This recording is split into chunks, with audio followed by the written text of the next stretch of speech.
Bonjour à toutes et à tous et bienvenue sur Capture Podcast, le podcast qui vous laisse la chance de répondre à cette question. Pour toi, c'est quoi la vie ? Et je pense que vous entendez mon big smile derrière le micro, parce qu'aujourd'hui j'ai eu la chance d'interviewer un des plus bels écrivains, et il s'agit tout simplement de Pascal Rambert. Il a écrit, je trouve, les plus belles pièces de théâtre contemporaines. À l'intérieur s'y trouve tout ce que j'aurais toujours voulu savoir dire, toujours voulu savoir recevoir et savoir écrire. Enfin bref, je vous laisse avec Pascal Rambert, ses mots, cette interview qui me tient énormément à cœur.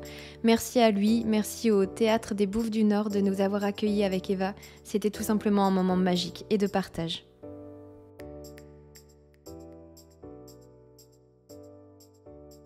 Bonjour Pascal. Bonjour. Comment vas-tu aujourd'hui ? Bien. C'est la course ? C'est la course, mais c'est tous les jours comme ça. Je veux dire, aujourd'hui j'ai travaillé sur 3 productions différentes. J'ai fait 3 interviews. Maintenant je fais un podcast. Ce soir il y a 2 pièces qui se jouent au Bouffe du Nord. Et la seule chose d'aujourd'hui, c'est que j'ai pas eu le temps d'écrire parce que c'était trop chargé. Mais normalement j'écris tous les jours, tous les matins et tous les soirs quand je suis pas au théâtre. Est-ce que tu gardes tout ce que tu écris ? Mais je n'ai pas de choses qui ne sont pas publiées. Tout ce que j'écris est publié jusqu'à présent, depuis, 30 ans. Et je n'ai pas de choses dans les tiroirs, je n'ai pas de pièces qui n'ont pas été montées, je n'ai pas de textes que je n'aurais pas publiés, etc. Ou d'écrits personnels, non, si je t'écris, fais c'est pas pour les autres. Je ne fais pas d'écrits personnels, moi.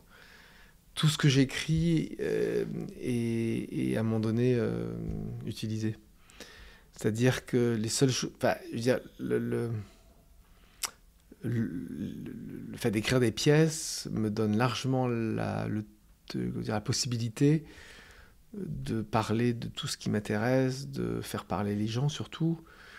Je ne ressens pas le besoin d'écrire des journaux, des choses comme ça. Je veux dire, je mets tout dans mes pièces, quoi, en fait.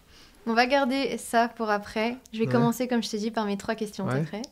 Ouais. Pascal, si tu étais un mot, tu serais lequel ? Je pense que je serais le mot amour. C'est la grande affaire de ma vie, en fait. Il n'y a que ça qui m'intéresse. L'amour, le sentiment amoureux, les histoires d'amour, l'histoire d'amour, l'amour filial. J'adore l'amour filial. Donc c'est ce mot-là, parce que je crois que la seule chose intéressante dans la vie, c'est d'aimer et d'avoir été aimé. J'ai joué il y a très très longtemps avec Emmanuel Béard en Badine pas avec l'amour, et le monologue de Perdican qui a été en fait écrit par Georges Sand dit ça. C'est-à-dire qu'une vie accomplie, c'est une vie où l'on a aimé et où l'on a reçu de l'amour. Je suis en train de faire hier, j'avais une première en prison d'une de mes pièces que j'ai écrites pour des détenus de longue peine, et je vois que dans ces endroits-là, mais pas simplement dans des endroits comme ça, le manque d'amour ou l'amour non reçu par des enfants, puis ensuite des adultes qui sont devenus dans un rapport difficile avec le monde et tout ça, et qui eux-mêmes font quelque chose qui les amène dans des prisons et tout ça. Et donc, pour moi, oui, je dis pas que je suis l'amour, mais que ce mot-là est pour moi... toutes mes pièces ne tournent qu'autour de ça, en fait. Et tu le marques dans un de tes livres, quand il ne reste plus rien, il reste quand même l'amour.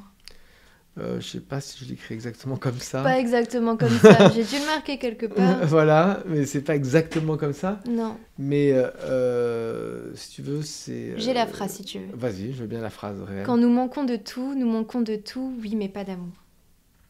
Moi, j'ai écrit ça ? Toi, tu as écrit ça. Alors, je ne sais pas où, quand. C'est ce que c'est dans un interview, dans un texte à moi. Mais un texte à toi. Je me souviens pas d'avoir écrit comme ça. Ça me semble un peu... Promis mot pour moi. Oui, sans doute, mais je me souviens pas. Non, mais je me souviens pas. Tiens, c'est bizarre, parce que je me souviens pas de toute façon de tous les trucs que j'ai écrits. Et puis hors contexte, les phrases sont différentes. Oui, sans doute, si je le regardais, je verrais dans l'ensemble du contexte ça. Mais c'est vrai que finalement, les choses principales que j'aurais faites, c'est réfléchir, en effet, enfin réfléchir, faire parler des gens. Ça, c'est mon grand truc aussi, de faire parler des gens. Pas ce que je pense moi sur les choses, mais j'adore faire parler des gens.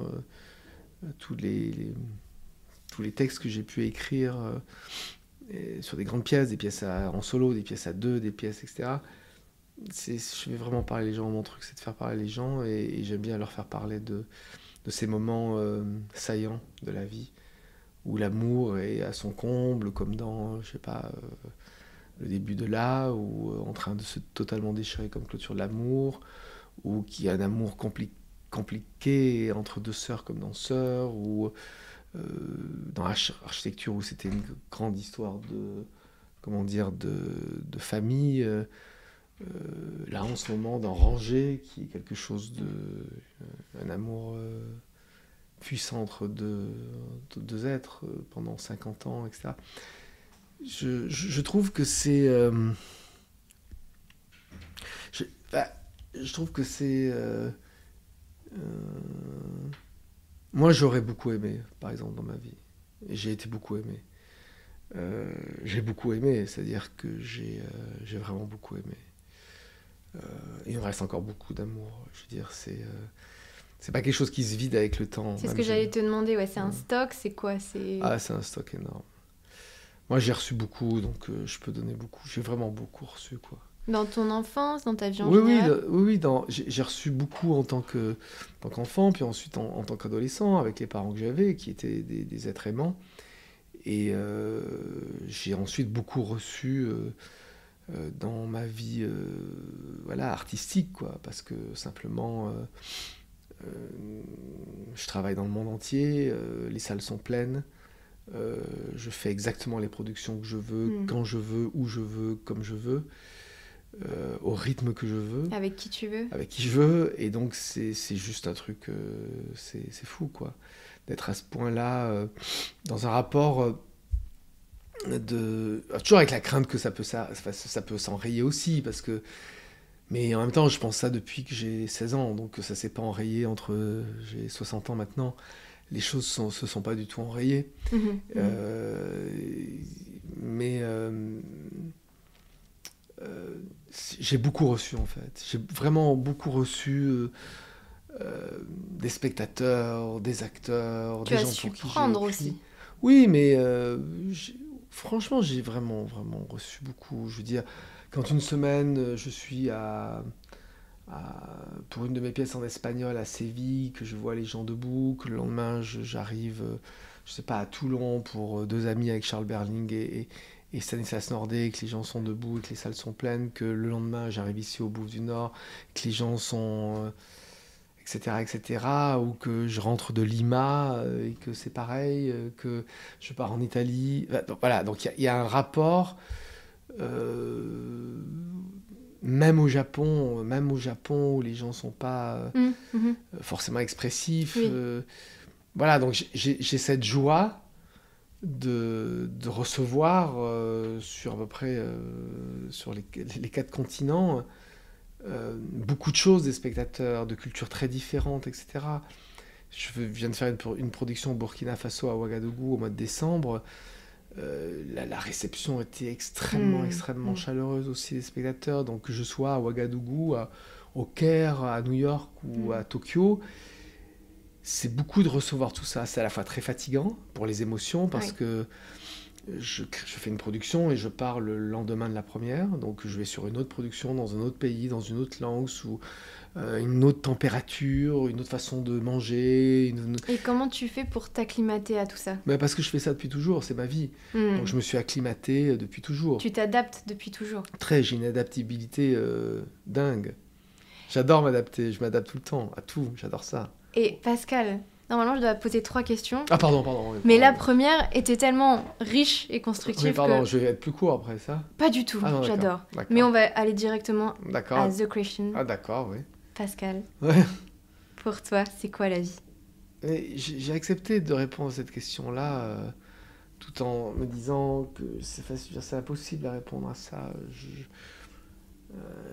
Je n'y ai pas réfléchi avant, d'ailleurs, parce que C'est parfait. Je n'aime pas Je n'aime pas préparer les trucs en général, ni dans mes pièces, ni dans les interviews et tout ça. On fait un truc incroyable au Japon. Par exemple, au Japon, on fait une interview, mais par exemple, avec la journaliste, la veille, elle va vous dire, voici les 8 questions que je vais vous poser, est-ce qu'on peut les faire? Et donc, on va faire les questions, et je vais répondre, et après, on va le refaire le lendemain. Ça, c'est le monde japonais. C'est-à-dire, c'est une façon que tout soit toujours... qu'il n'y ait pas de surprise, quoi. Oui. C'est le contraire du Japon. Mais là, donc, non, je réfléchis pas avant sur une telle question. C'est difficile de répondre.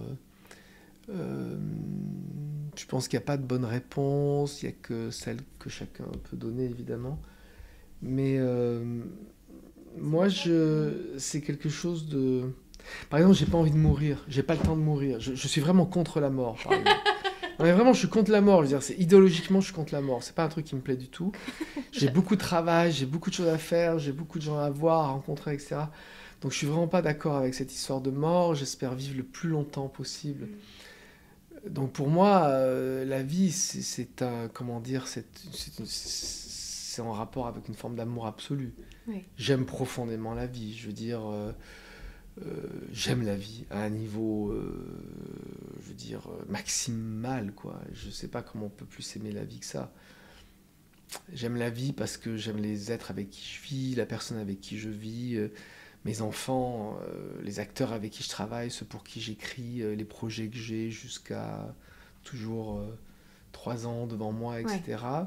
Donc pour moi, c'est ça la vie, c'est du pur désir, quoi. C'est de la projection aussi. Ou de projection, parce que ma vie, c'est d'écrire, donc il faut que j'écris les pièces, que j'allais monter dans un pays dans 2 ans, dans 3 ans, et ça. Donc je suis toujours avec un calendrier avec moi, parce que là, par exemple, je commence à prendre des productions pour 2026. Tout est plat jusqu'à 2025. Donc forcément, je suis dans une forme de projection. Mais c'est pas tant ça que le moment où je sais que je viens ce soir ici, je vais être avec Lina, après je vais être avec Jacques Weber, avec Lina Coudry, puis avec Jacques Weber. Donc ma vie, c'est ça. La vie, c'est ça pour moi. La vie, c'est le moment où je suis, dans l'endroit où je suis. Je peux régler plein de productions dans une journée sur plein d'endroits dans la planète, mais je suis toujours là où je suis. La vie, pour moi, c'est là où je suis. Quand je suis à Tokyo, que je répète à Tokyo, je suis à Tokyo. Quand je suis à Lima, je suis à Lima. Quand je suis à Paris, je suis à Paris. Je suis là où je suis, en fait. Mon énergie est dans l'endroit où je suis. Et donc, la vie, c'est cette énergie-là mise au service de ce désir incroyable que j'ai en moi depuis toujours et qui se transforme ensuite en pièce de théâtre et ensuite en applaudissements quand ça se passe bien. Et ça, c'est ça pour moi, la vie. C'est trop beau. Et j'ai aussi une question que j'adore dans tes livres, t'en parles pas mal. Qu'est-ce que tu penses des silences qu'on n'utilise plus maintenant? Ouais, je suis pas le plus grand fort en silence. Y a des gens qui écrivent des textes qui sont presque des pavés de silence. C'est parce que dans un de tes livres, notamment dans Actrice ou l'art du théâtre, tu parles de... J'aime bien aussi parce que tu dénonces sans dénoncer, c'est toujours beau et avec beaucoup d'amour ce que tu écris. Si on sait lire entre les lignes, on voit que tu parles de la société, mais tu n'es pas là à dénoncer avec violence, en fait, la société. C'est toujours avec beauté.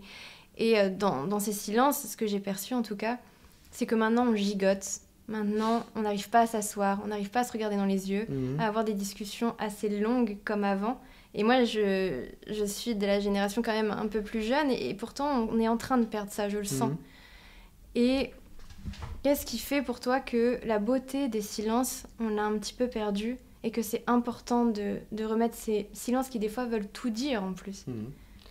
Non mais tu as raison, en fait c'est quelque chose que je dis c'est dans Actrice où il déplore le fait qu'aujourd'hui, je sais pas, moi je viens de la génération, les gens que j'admirais c'était Claude Régis par exemple, donc Claude Régis était à l'intérieur de cette idée-là. Klaus Michael Gruber aussi, je veux dire, c'était des vraiment, enfin, comment on dit, de toute façon, c'est un peu un mouvalisme, enfin, des poètes de la scène et tout ça. C'est vrai que je sens dans les productions que je fais ou les productions que je peux aller voir, je sens bien que l'arrivée du cell phone, l'arrivée des smartphones, l'arrivée d'un temps qui s'est extrêmement fracturé, fait qu'on est sur une timing d'attention moindre, Alors, donc forcément, dès lors qu'il y a quelque chose qui s'arrête dans une société extrêmement bruyante, parfois bavarde, ou dans le flux continuel de l'information, cette chose-là. C'est pour ça que, par exemple, j'aime beaucoup, on a fait un livre ensemble, Laure Adler, et Laure, lorsqu'elle a plusieurs fois interrogé Marguerite Duras, j'ai un souvenir comme ça qu'on n'arrive pas à fixer sur un temps. Si c'était un moment radiophonique ou un moment de l'émission qu'elle faisait le soir, le Cercle de Minuit, qui était une émission merveilleuse du service public, et où tous les artistes passaient.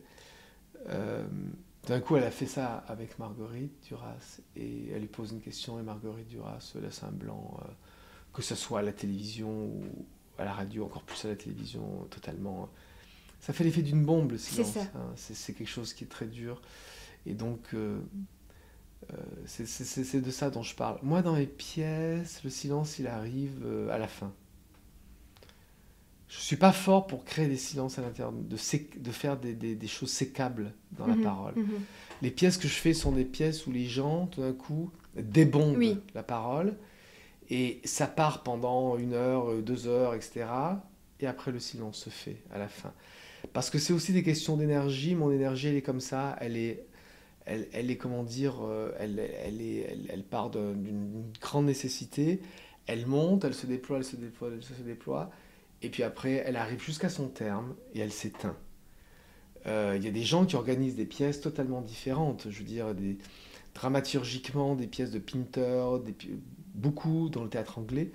Sont des pièces qui fonctionnent justement sur une sorte de choses non dites. Donc on a besoin d'avoir ces moments où les choses s'ouvrent dans la parole, etc.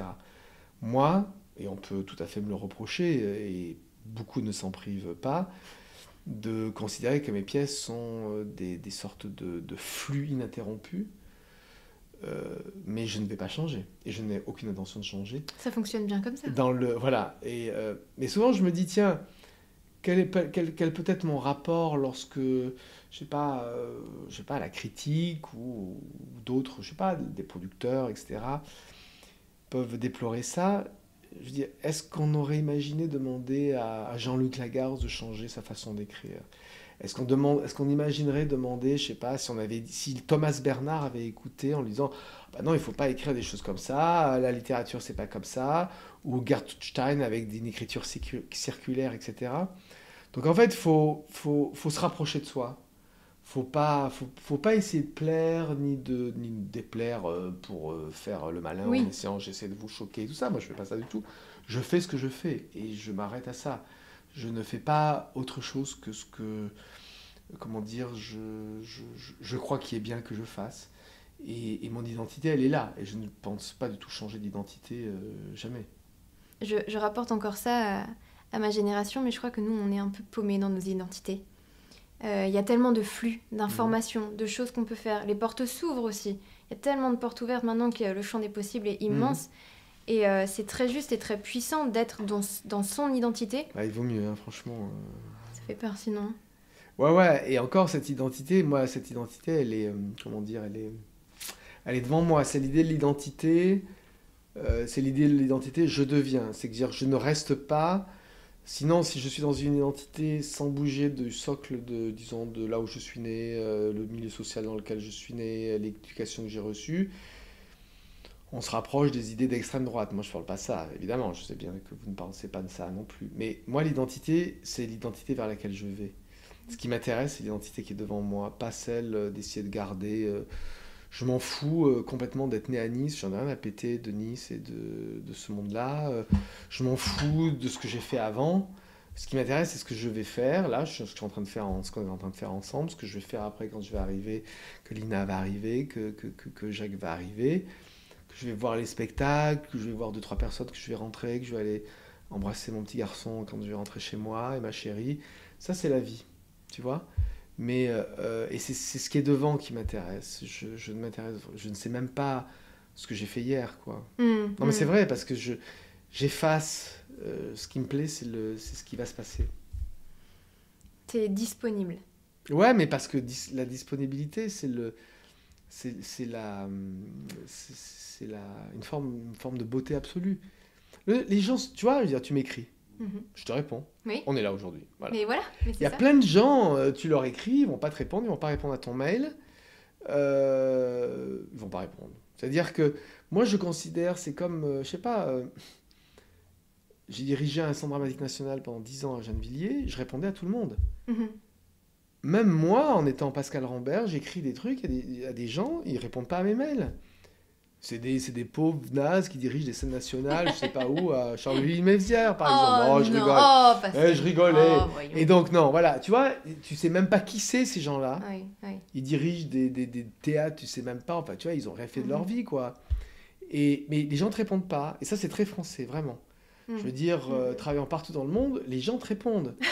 À Paris, les gens te répondent pas. Tu te dis, mais attends, quoi, t'es quoi, le roi du monde? Qu'est-ce qui se passe, quoi, Ouais. tu vois? Et ce que je remarque aussi, en tout cas en France, par exemple, les petits messages aux gens de ma ville, mais les gens de ma ville ne me répondent pas forcément.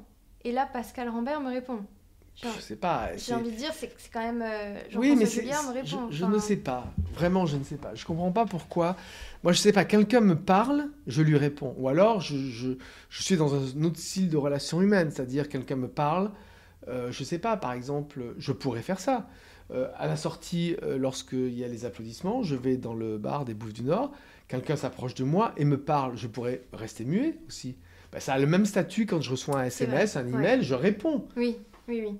Et je ne me sens pas embêté. Au contraire, je suis heureux. Je veux dire que si tout d'un coup tu me dis, voilà, j'ai lu vos livres, ou il y a ça qui m'intéresse, ou j'ai pas lu vos livres, et il y a ça qui m'intéresse, je réponds. Et si je peux le faire comme je peux le faire aujourd'hui, et je rencontre tout le monde. Et à travers ces rencontres-là, j'ai rencontré des gens super, et puis il y a des gens avec qui j'ai travaillé après. Ça a mis du temps, tu vois. Il y a une de mes assistantes qui est, maintenant doctorante à la Sorbonne dans la section théâtre et tout ça. Eh bien, elle m'a écrit parce qu'elle avait lu mes textes, je l'ai rencontrée, je l'ai trouvée intéressante. Je lui ai dit de venir travailler sur actrice. Elle a fait comment on appelle ça, la répétitrice. Et ça fait 5 ans que je travaille avec elle, elle fait ça. Voilà, et puis il y a des gens qui rentrent à l'intérieur de structures production et tout ça, et parce que ce sont des gens intéressants, qui tout d'un coup, je me dis, voilà, c'est bien à cet endroit-là, etc. Et je les rencontre comme ça, sinon on vit dans un château, claquemuré, et tu vois. Et puis l'art que je fais, c'est un art où il faut aimer, enfin, c'est pas qu'il faut, c'est où moi j'aime les gens. Donc ça m'intéresse, d'un coup, je sais pas qui tu es, tu vois, voilà, on se rencontre dans cette loge, on est 3, vous faites ça, je me dis, c'est bien, quoi. Et donc, je n'ai pas de... Mais par contre, il y a plein de trucs que je fais pas parce que j'ai pas envie de les faire, parce que c'est institutionnel, parce que ça me prend du temps et que j'ai pas le temps de faire ça, qu'il faut que j'aille à la radio, que j'aille faire un truc à la télé, j'ai pas envie, quoi. Donc ça, je le fais pas, parce que j'ai pas envie, quoi. Tu respectes J'aime pas la télé en vraiment plus. Ce que toi, tu as envie de faire. En fait, tu es quand même vraiment droit. Moi, je pense que la condition d'une vie réussie, mais ça demande du courage, ça a l'air d'être un truisme ou un cliché de dire ça, mais c'est de travailler à sa liberté, quoi. Moi, je veux dire, avant de faire admettre à mes parents, par exemple, que je voulais faire du théâtre, et puis que les Noëls, ça m'ennuie, que les anniversaires, je trouve pas ça drôle, que ces moments-là, j'ai envie de faire autre chose, etc., que j'ai pas envie d'avoir de la famille sur le dos. La famille, c'est très bien, mais c'est pas pour moi. Je préfère la famille que je me suis recomposée avec mes acteurs quand j'étais jeune, etc. Donc, il y a cette chose merveilleuse que dit Annie Ernaux, c'est-à-dire sur le fait de ce qu'elle a forgé, qui est écrire sa vie.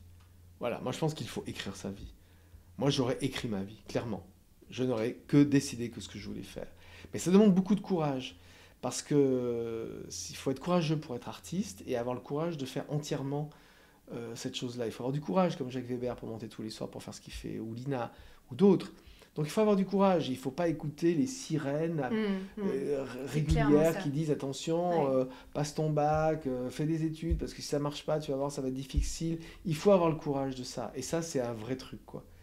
Mais je ne dis pas que tout le monde doit faire de l'art, etc. Mais avoir le courage d'écrire sa vie, même si tu es, je ne sais pas, voilà, je veux dire, en faisant du podcast, c'est une façon aussi d'être curieux des autres, et donc je t'ai senti curieuse, et moi je suis un être curieux, Donc voilà, j'ai pas répondu par, par fatuité, mais par juste, ça m'intéresse de quelqu'un qui fait des podcasts et qui pose qu'est-ce que c'est que la vie, qui est une telle question, je me dis qu'est-ce qu'on peut faire avec ça, tu vois.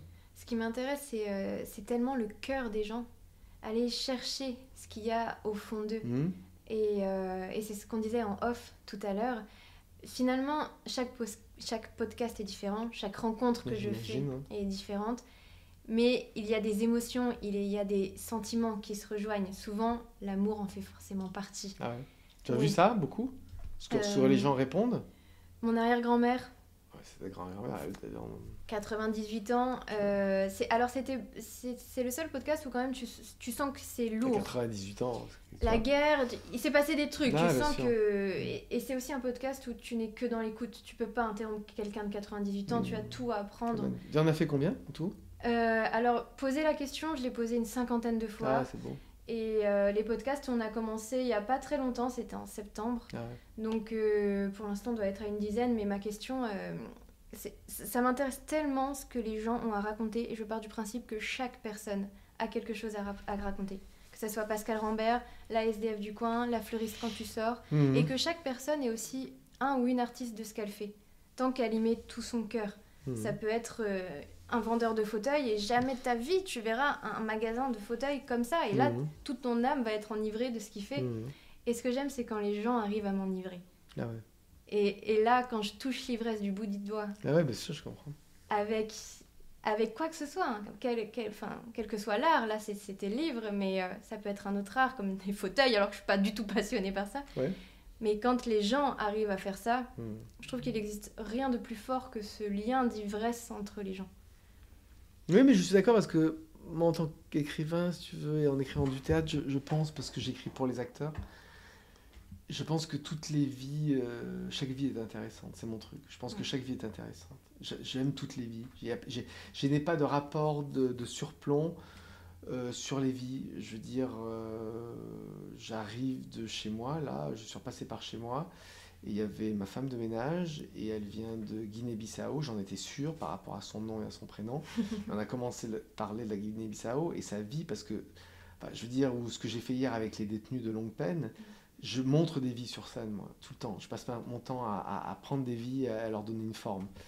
Et donc peut-être parce que dans le fait que tu m'as dit, voilà, je me suis dit, tiens, c'est bien les gens curieux, c'est bien de poser des questions. Ça me rappelle des choses que j'ai faites aussi à travers le monde, qui étaient s'il y avait un nouveau déluge, qu'est-ce que vous emporteriez et qu'est-ce que vous garderiez. J'ai fait une pièce au Festival d'Avignon il y a plusieurs années, qui a fait un scandale énorme, qui s'appelait After Before, mais qui était où j'avais tendu mon micro comme ça à je sais pas, une centaine de personnes à travers toute la planète. Chacun réagissait comme ça. Bref, mais donc ça me plaît, et puis parce que je trouve que les podcasts c'est super. J'ai pas eu tout le temps moi d'en écouter, j'ai absolument zéro temps, même dans les avions, parce que c'est le moment où je suis tranquille et je peux écrire tranquillement sans que personne m'embête. Quoique maintenant il y a le wifi dans certains vols, donc c'est plus pareil. Mais bon, bref, voilà. Je l'ai fait vraiment, j'ai essayé de répondre par mail en disant on va faire ce podcast parce que je sentais une chose, de bonnes ondes. Voilà. Qui viennent de Charleville. Qui viennent de Charleville. Pourtant. Je faisais l'andouille en m'en moquant. Il te reste un peu de temps ? Non. Ok. Non, parce qu'il y a Lina qui va arriver et il faut que je la voie. Pascal, si je dois résumer, dis-moi. Est-ce que la vie pour toi, c'est l'amour, l'identité qu'on se crée et s'écrire ? Oui, c'est le théâtre aussi, on n'a peut-être pas assez parlé de ça. Mais si tu veux, dans Actrice, j'ai fait dire à Marina Hans cette phrase qui je trouve est assez juste pour résumer dans des moments où on doit parler un peu de soi sur des grandes questions et tout ça, mais que je tiens fermement, je la tiens fermement, cette phrase. Elle dit à un moment donné, je sais plus comment elle le dit, je vais le dire mal, mais elle dit en fait, je crois que j'ai plus aimé le théâtre que les hommes avec qui j'ai vécu, plus ou moins. Bon. J'ai passionnément aimé les femmes avec qui j'ai vécu, mais vraiment, Euh, mais j'ai changé. En disant 40 ans, j'ai aimé 4 femmes de façon intensive, mais j'ai changé. Une première, une deuxième, une troisième, et maintenant je m'arrête là. Mais, euh, mais j'ai changé d'amour, alors que j'ai jamais changé par rapport au théâtre. Le théâtre, j'en ai fait toute ma vie, et c'est avec ça que je vais mourir. Je veux dire, je mourrai avec mes enfants, je mourrai avec la personne que j'aime, ma compagne, mais je mourrai aussi en faisant du théâtre, quoi. Je veux dire que j'espère aller, on est dans le théâtre des Bouffes du Nord, donc dans le théâtre de Peter Brook. Il y a encore quelques mois, Peter Brook était là et répétait à 98 ans, comme ton arrière-grand-mère. Et donc, si tu veux, c'est des choses qui sont très fortes et je ne peux pas imaginer faire autre chose que ça. Je n'ai jamais travaillé, moi. Je n'ai pas de métier. Je suis sorti de terminale, je faisais déjà de la mise en scène de mes textes jusqu'au moment où je vous parle. Donc, si tu veux, je n'ai jamais fait de babysitting, je n'ai jamais travaillé dans un bar, je n'ai jamais lavé des voitures, je n'ai rien fait de ma vie. Je n'ai fait qu'écrire et mettre en scène mes textes pour des acteurs. Donc, je n'ai fait que ça. Donc, j'ai lié ma vie au théâtre. Donc, ma vie, c'est pas tant l'identité parce que je me construis parce que je l'ai fait.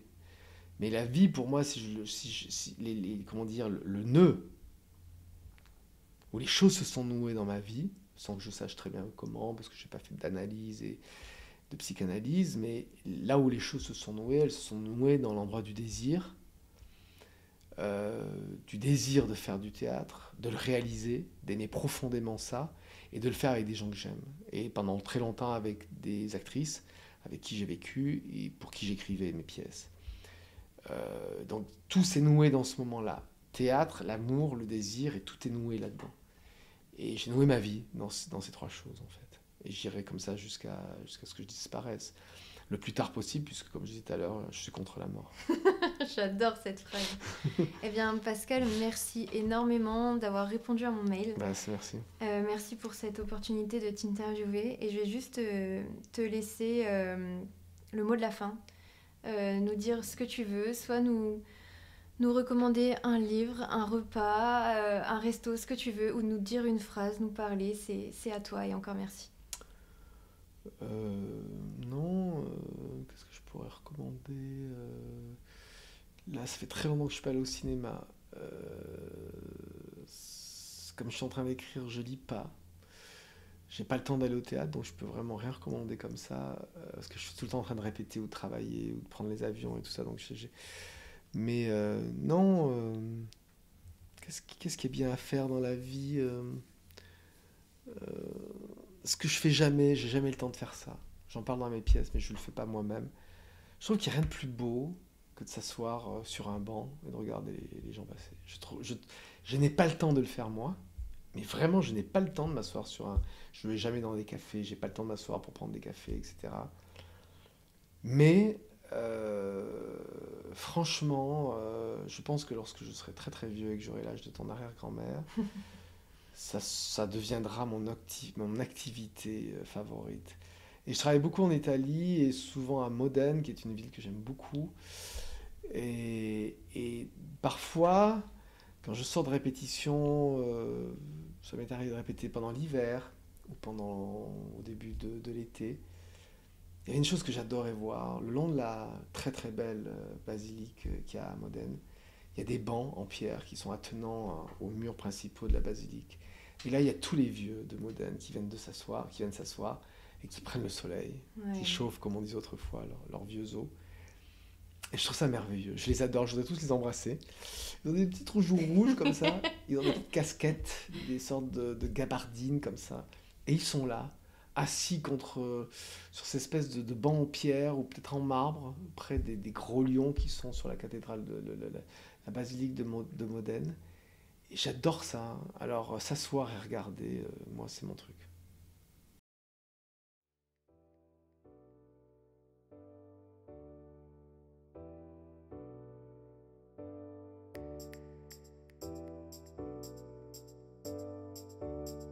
Merci d'avoir écouté et merci d'avoir été avec nous.